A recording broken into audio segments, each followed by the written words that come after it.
Yeah. Damn, you don't support all that. We saving that for the second half. All right. So, I'm gonna give a disclaimer. Although these are my personal beliefs somewhat, I'm going to stretch them, and they're gonna be a little extreme. So, I'm just gonna be honest. A distinction I'm going to make is that although this is a decent representation of myself, this is what I decide to give you, so this is a character. Anything, when you see me on a stage, it's a fucking character. I'm giving you bits and pieces of real that I have crafted over 32 years of my life, but I'm gonna be honest with y'all, this is a fucking character, all right?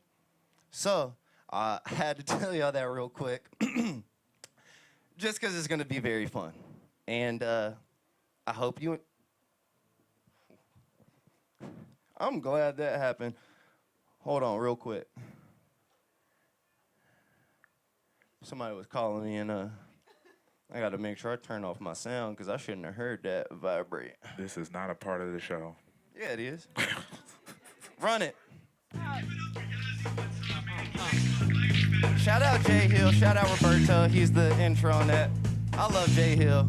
This higher education, baby, learning with no ceilings. And we cold chillin', and we world billin'. It's a dope feeling, this is for the whole village. And if you got the will, maybe you can roll with us. Once we finish building this bridge, we can burn something. And we bringing the peace so nobody deserve nothing. Rewards are greater when you don't feel you deserve nothing. Quiet down long enough, you might mess around and learn something. Open your eyes, homie, it's a colorful world that I see. It's unusual air that I breathe. It's always going up wherever I be. But there's so much to discover beyond it. It's a puzzling world, it's a different life. It's an interesting world with Yazi. It's a difficult world, still a beautiful life. It's the wonderful world of Yazi. That's me, oh yeah. Yazi.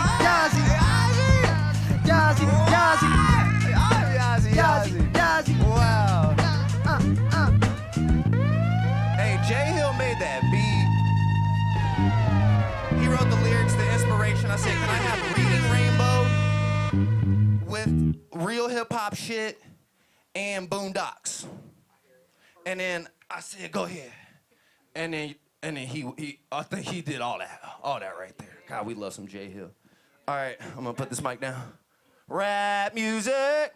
Rap music. I didn't even have to y'all see, man. That's culture right there. That's culture.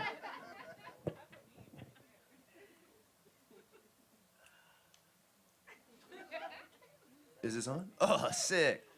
Hey, Matt, get the fuck out here. Yeah. All right, I ain't gonna hold you. Mac is such a fucking goofball. I can't tell if that was like planned or if he actually like tripped. Being clumsy, man. He's a coochie.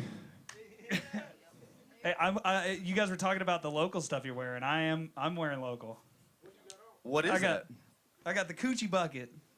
Where's Swooty Mac at? Coochie on the brain. There he is, yeah. Hey, shout out the coochie bucket on. Yeah, we're gonna hear from him later, man. Don't give him too much love. Yeah, he got time. He got time today. I got all the love for Swooty. I feel better connected with Swooty now because I'm part of that Instagram group that he put together. It's like I get little messages every morning from him. Wonderful. Yeah. All right, where can they find you at real quick, Mac? Instagram, Mac Talk Smack.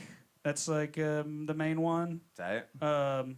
I don't really use Facebook right now, but anything that says Smack Talk Productions, I'm running that account as well. Shout out Smack Talk Productions. So that's basically it, though. I mean, I like unless you want to be on Pokemon Twitter, and then it's Professor Dope OG. You never know. Oh, shit. Man, we tap into all of them. Yeah.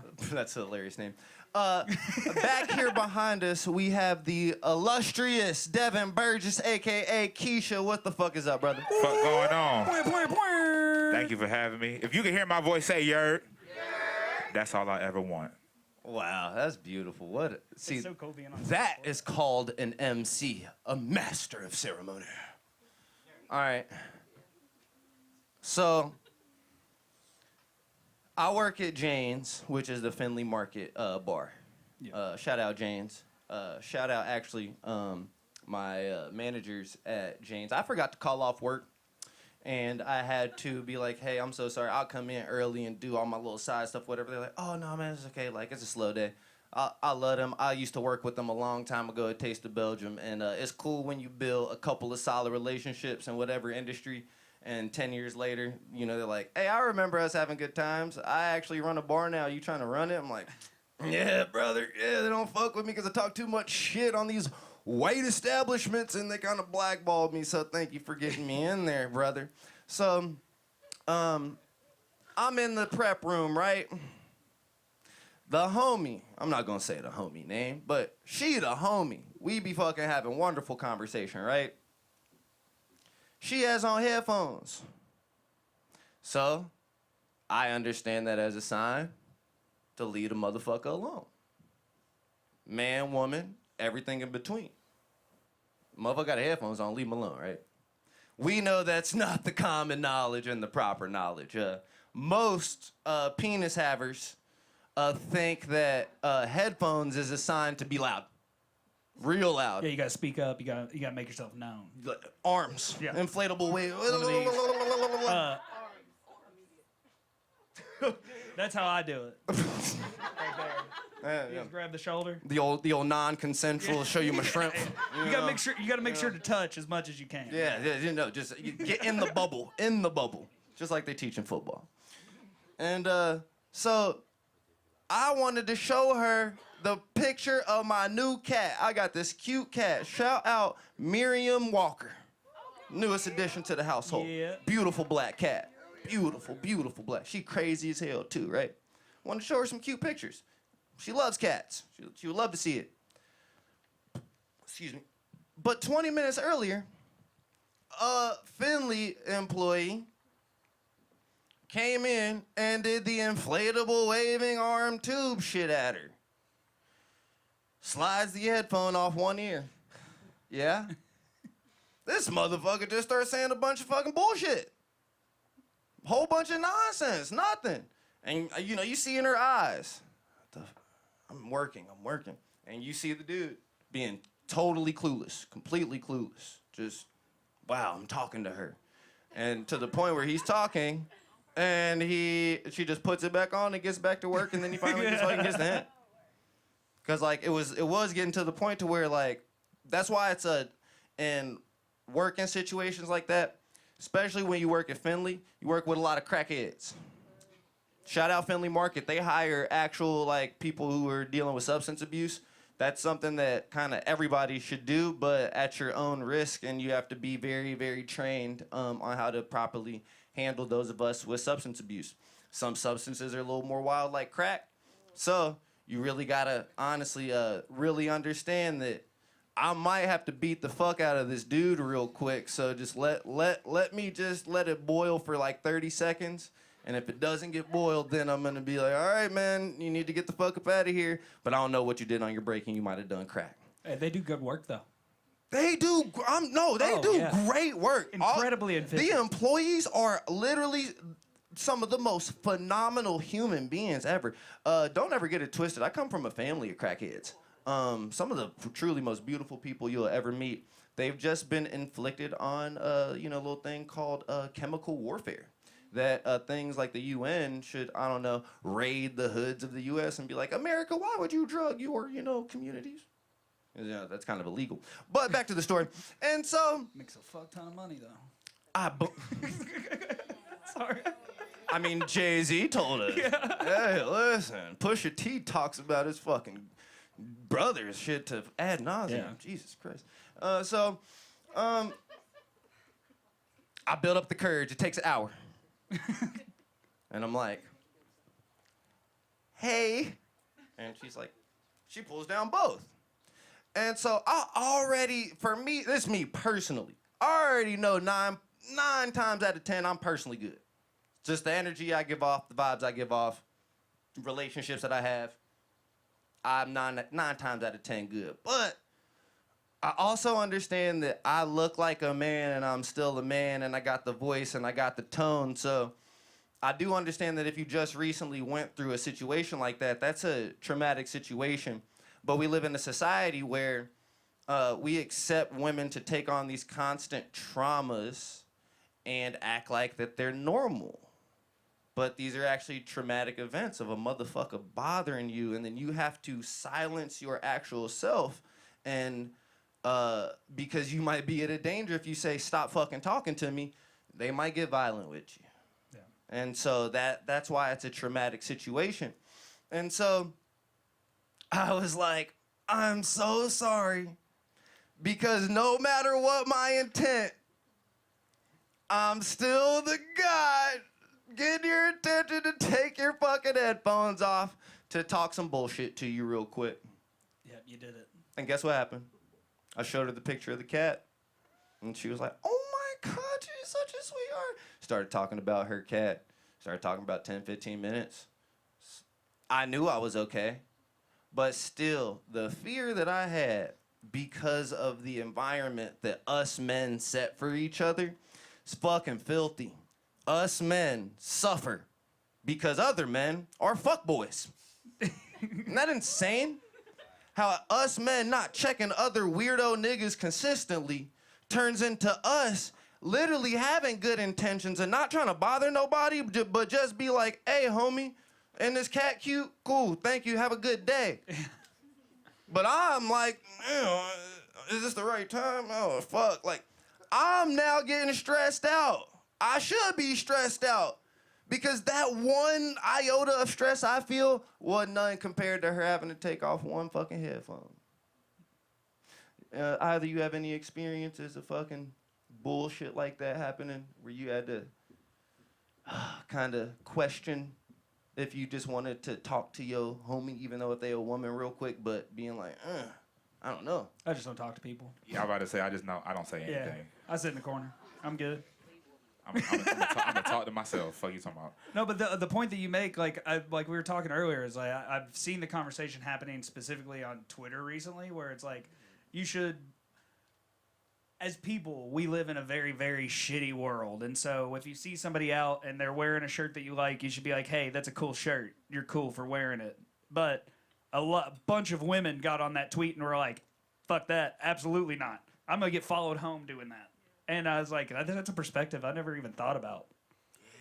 And like, and it goes exactly into like the feeling of you considering not showing the picture of the cat because you're afraid that you're gonna be looked at as the guy that's following someone home is a true, like a real feeling. Because somebody who looked like me just did some insane shit. So just following up with that, it's like, dudes like to do this fake cap, right? They like to be like, dudes can just get along over anything. You know, you talk about that. That's a load of motherfucking bullshit. Because what really happened if that was true, you would make it the setup way easier for your next brother. You would set up the groundwork so smooth that when the next homie comes up, there is no harm. There is only just pure beneficial relationship building. That's real, actual looking out for your fellow man. But how are you looking out for your fellow man when we consistently allow like the creep shit and the fuck shit to happen, and then we have to go and then try to heal and mend without actual proper tools because we not therapists to just have a conversation? What? Man. All right, this is where the extremity comes in. All right. Extremity. So, something that I talk to about my partner often, Hannah, is... Shout out Hannah. Hannah's the best. Shout out to Hannah, for real. I knew you were going to say shout out, you motherfucker. You had to. Love you, honey. And I get to tell her all my bullshit, extreme shit, right? The extreme thing that I do actually believe, right? I believe that women en masse should carry and be extremely trained in firearms. Absolutely. And understanding how to work different laws and getting specific women lawyers and legislators, right? To then understand your local laws as to what assault is. Because assault isn't always just physical depending on your state. If I do this to Mac in Ohio, he can legally shoot me because that was assault. I fainted at him as if I was aggressive. And in the state of Ohio, he could fucking blow me back because he didn't know if I was about to harm him or not. So, understanding that law here, remember here in Ohio, gotta know your local laws. I think it'd be badass if a whole bunch of women was just walking around strapped, right? You walk down the street, a nigga goes and grabs your arm, bow. God. Right in the motherfucking head. No, I'm dead serious. You actually kind of mentioned something like this in the first episode of Wonderful World of Yazi. You can go and find that, and you talk pretty On in YouTube? depth on your theory on how women could really, really take over the world with everybody just having a gun. Yeah. We gotta understand, y'all, we live in America. All of this stuff about, like, the anti-gun stuff, you have to understand it is all, like, propaganda because nothing is gonna happen because this country was founded on guns. The white colonizers would not have been able to do shit if they did not come on these shores with guns. And that's just plain and simple fact.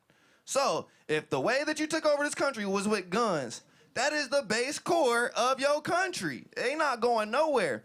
But we can utilize these laws. These laws are fucking very stringent. The Black Panthers are actually the ones that got a lot of anti-gun laws placed because once niggas started getting guns, that's when they had to actually do something. I can't imagine if a whole bunch of women got guns and they knew what they was doing and legally was getting away with blasting niggas on the street to Timbuktu. Shoo-wee! That might actually cause some gun reform, right? Yeah, there'd be some legislation. There'd be some going legislation pretty might be quickly. tomorrow. They love to tell y'all women what to do, right? So I'm sure we would get gun change instantly if women started blasting niggas for assaulting. We got grabbing of the arm and a tug, that's assault. I fear for my life. Bow, bow, nigga, you in the afterlife. Peace and blessings, good brother. Wow. And it's because it sounds extreme, but I think it's more extreme that every single woman we know as men, we gotta fear when they go out. Like, we know that at least a dozen men gonna motherfucking bother them, and there might be that one nigga that, and I'm not, what happens if I'm not around? And this is a fucking actual thing that a lot of us men who care about the women in our life, this is anxiety we have all the time. Bro, you know how many blades I've given away to women? Just cause it's like, Come on. I'm not gonna always be there if something happens. So it's like, if you're gonna be by yourself, at least have this at bare minimum. Yeah. That is the actual reality and structure that all of us have accepted that's okay. That women do not have actual agency to jack shit about theyself. And if somebody assaults you, you have to continue to let them assault you in front of everybody's face while they watch it happen. Sounds very similar to things that happen to black people, brown people all across the world. So that's why I don't understand how we all don't see our own unique struggles in women as, you know, people who get fucked up by world systems that, like, literally by helping women, if you've ever helped some women in your life, you've been helped. I mean, that's just, to me, an actual fact.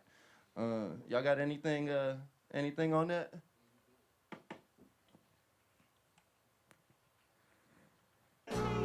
Back from the abyss. What we do it? Had to scrap. Oh, you said the wrong one? Which one? Surfing. Oh, we posted. Okay, yeah. All right. Nah, this is wonderful No, yeah, it's great. because this is even gonna make it just more awkward because I want to show y'all a visual representation of what be going on in my brain, right?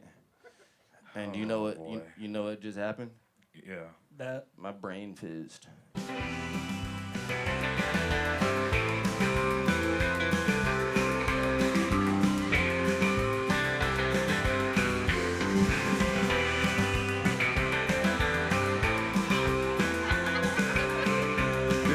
This is the white man in you, Yazi. This is the white man in you. They try to get my black ass to do this. I said no. Nah, go ahead. You already hit that shit. Go ahead, Mac.